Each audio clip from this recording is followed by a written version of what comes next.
In the past two videos, I had talked about the history of the Ambassador and the Padmini and how they shaped motoring in post-independent India, but it was just so boring. Because understanding the impact of the Ambassador and Padmini is not a hard thing to do, India was newly independent and needed to produce cars just so it could jumpstart its automotive sector. Two Indian companies just kept acquiring tooling for cars which their foreign partners were slowly discarding, until the economic policies stopped the Indian companies from acquiring toolings for newer models. But the Maruti story is different. Even though it was just another Indian company wanting a foreign partner so it could produce a foreign car and rebadge it as something Indian. The Ambassador was not Indian, the Padmini was not Indian, the Maruti was not Indian. Well, the Maruti 800 wasn't. But very few people these days know that the 800 was not the first Maruti. India did have its own indigenous concept, a prototype called Maruti. But that concept never made it to production, but it did lay the foundation stone. A foundation stone which would literally transform the entire car industry in India. This is the Maruti story. Chapter 1. The Idea. India had been thinking about having a small car for the masses since the late 1950s, but it kept being sidelined in the wake of the license raj tightening itself around the economy. The Ambassador and the 1100D had been selling consistently. Setting up an entirely new car company from scratch and then building a prototype is not a walk in the park. Certainly not in a closed, mixed economy which is inclined towards socialism. Plus, it would also require a lot of money and precious raw materials like steel, something India did not have. Or if it did, it was preferred to be used where it was truly needed, such as the heavy industries. A small car was still seen as luxury. The car itself was luxury. This was a time when you could have parked a brand new basic Mini 850 or 1000 on any Indian road. A sizable crowd would gather around it in no time. And so throughout the 1960s, it was slept upon by all the prime ministers of the decade. Until 1968. Mrs. Gandhi had been the prime minister since 1966, and so far she had done a great job, actually addressing poverty and self-reliance, pioneering the Green Revolution which freed India of PL 480. How my country survived that wheat is beyond me. Well done, United States. But her younger son had just come back from Britain and had identified a potential and untapped demand for a much smaller car that could perfectly sit way beneath the Ambassador and the 1100D. But despite his 3-year apprenticeship at Rolls-Royce, which, if I am not wrong, he did not complete, he did not know how to establish and run a car company from scratch producing cars through an assembly line. Or if he did, he couldn't do it as easily because all the car companies around the world and in India were at least 20 to 30 years old. Minimum. All had started when cars were still primitive and a novelty. In India, car companies were started because business houses had money, but also political connections that ran deep enough to create monopolies. But Sanjay Gandhi did know how to design and build a car and the communication skills to go through with the process and, of course, the drive. All of this resulted in the formation of Maruti Motors Limited in August 1971. Now Sanjay has the license to produce 50,000 Marutis annually in a 300-acre factory just near the present-day IGI airport in New Delhi. That area is Gurgaon. But the license says a couple of things. No foreign input of literally any sort, not even technical, no collaborations, fully indigenous concept, no import of machinery. So now he essentially has an empty 300-acre factory with large sheds, but that does not stop him. MML made its debut in 1972 by showcasing the first prototype, and it's quickly met with truthful criticisms. The first Maruti, despite its rather flush design, especially at the front end, had a 2-stroke 2-cylinder engine mounted at the back which would have barely made any power but a lot of noise. It had perimeter bolts on its wheels which meant one invisible pothole and you could wave goodbye to your wheels. Not something you want to deal with when you're driving on Indian roads. Air cooling in India could have worked well on Jawas and Yezdis of the time, but in the Maruti, it was causing constant problems like overheating and by being simply underpowered. Then it failed the test at VRDE in Maharashtra in 1974. But because of the restrictions imposed by the license, Maruti Motors Limited was shackled. And, of course, financial irregularities. Setting up a car factory which was close to what Premier had in Mumbai and what HM had in West Bengal would have required 50 to 60 crores in the 70s, and Maruti did not have that amount. Was there an alternative? Sure, collecting the best minds of top institutions of our country and then brainstorming the idea. Why did that not happen? Maybe because Sanjay would have thought that corporate means a loophole where solutions are just discussed and never implemented on time. And he hated the red tape, not just for himself, but for India as a whole. India's private sector was on its knees, yearning for new upgrades and expansions, something it wasn't allowed. Still, Maruti Motors Limited decided to produce these prototypes in a small number by hand. Yes, by hand. Even beating the steel panels to make the parts of the body, front end included. Parts. Even I am questioning that. What a time this must have been. 300-acre factory compound, cars being assembled in a single large shed by hand. Equally interesting is the fact that photographic evidence also exists. A factory trying to produce cars which would never see the roads of New Delhi, which was a shame because New Delhi was only 30 minutes away.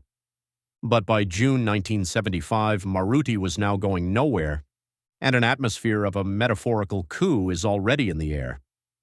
The Allahabad High Court verdict declared Mrs. Gandhi's 1971 election as null and void because she used state machinery to supply electricity and build rostrums, and that her private secretary helped in her campaign work before resigning. That's it. People indeed saw it as giving up on your car because of 2 unpaid parking tickets. This leads to the Indian emergency of 26th of June 1975, and the Maruti project is now on the back burner.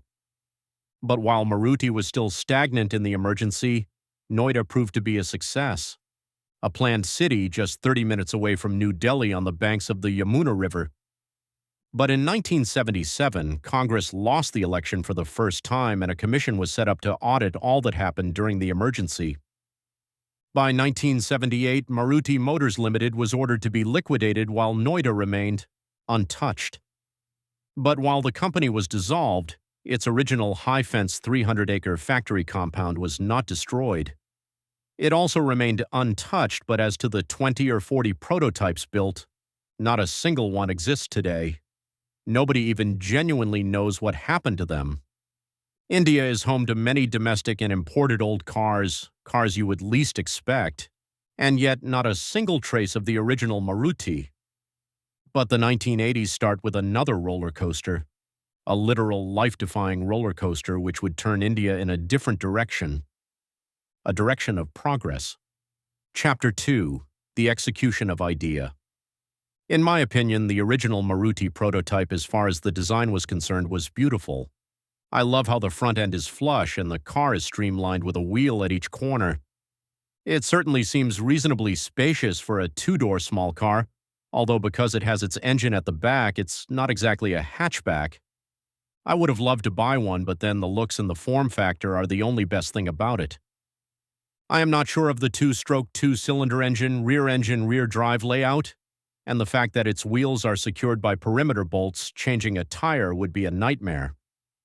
But this design still seemed capable of mounting an 800 to 900 cubic centimeters 3-cylinder engine in the front, freeing up space at the back.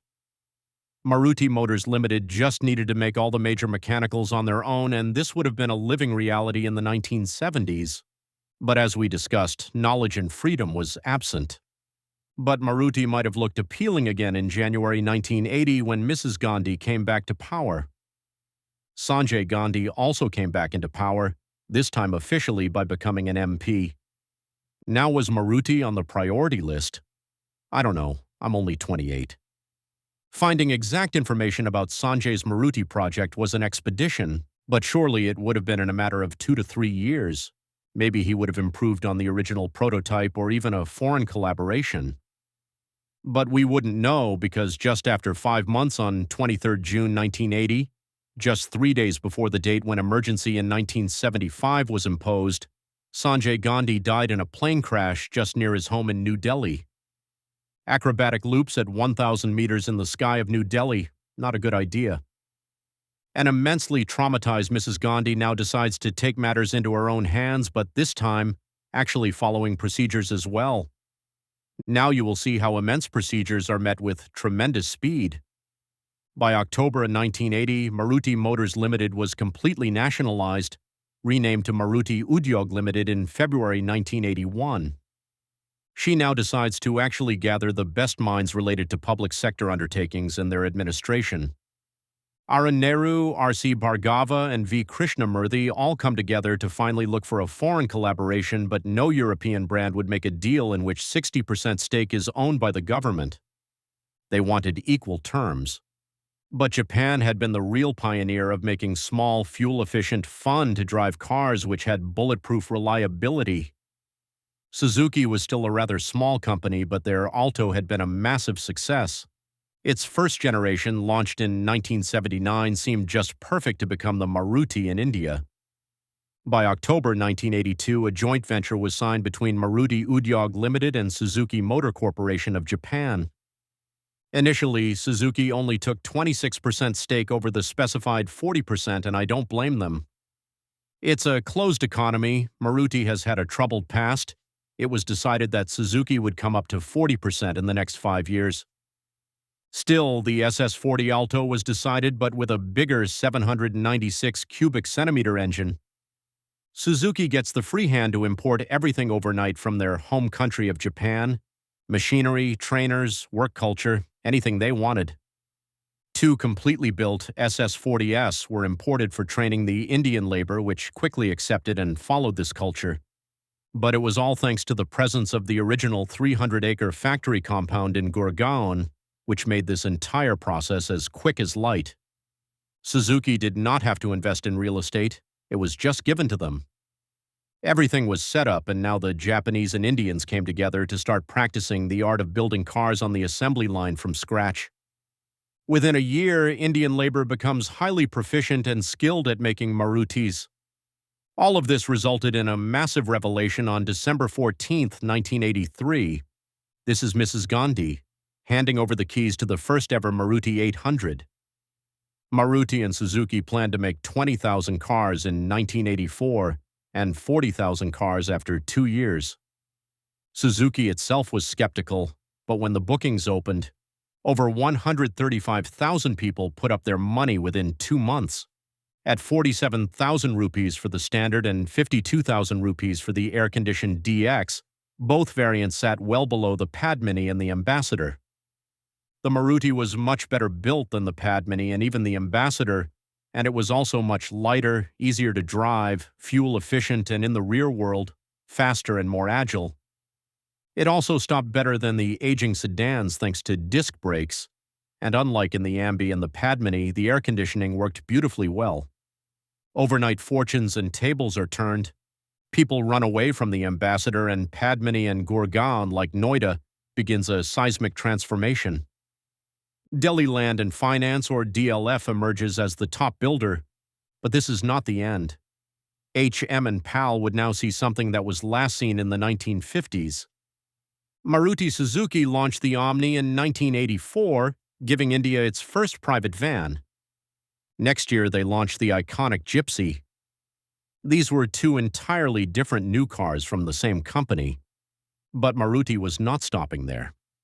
Under Rajiv Gandhi's tenure as the Prime Minister, Maruti was now quickly getting freed from the shackles of protectionism. 1986 saw something nobody was expecting: a brand new generation of the Maruti. The SB308, with its larger hatchback design, retained the same engine but was more refined and more spacious and bigger. This is the 800 everybody remembers even today because this was the Maruti which reached almost every household. The first generation was just a stopgap product to establish Maruti as a car company. It was still treated as a status symbol, especially when demand was so high and Maruti had no capacity to meet that demand on time. Plus, nobody wanted Maruti to practice the same ethics Premier and HM had been practicing, which was to produce the same car for the next 40 years.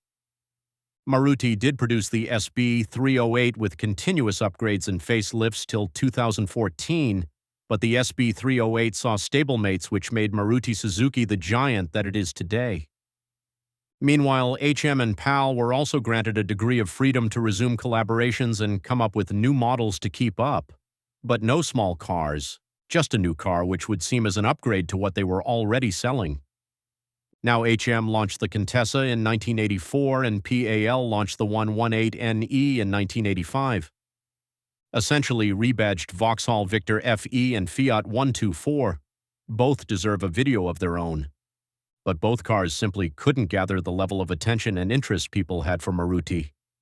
Something they could never do in their entire history. Gone were the days of the 1950s to 1970s when there was no competition. Now the Ambassador and Padmini really did feel like relics. Despite HM launching the Mark IV Ambassador in 1979 and PAL launching the Deluxe BE at the start of the 1980s. Now, why would someone pay more money for old cars when an entirely new, modern and smaller alternative was present at a much lower price, which was also better built and fuel efficient and much easier to drive? By the end of 1980s, Maruti, along with Gurgaon and Noida, had finally become the jewels of modern independent India. Sanjay Gandhi's projects had finally come to fruition. The 1990s will see Maruti Suzuki doing a massive bull run. This is a decade which would make Maruti what it is today. Be sure to stick around for part 2. If you made it to the end, I'd like to thank you for sticking. You are one of the lucky ones with a robust attention span and a keen, driven interest to actually learn something and pay attention. Yes, the voice is AI, but everything else is not. Only like and subscribe if you genuinely like the video. Thank you.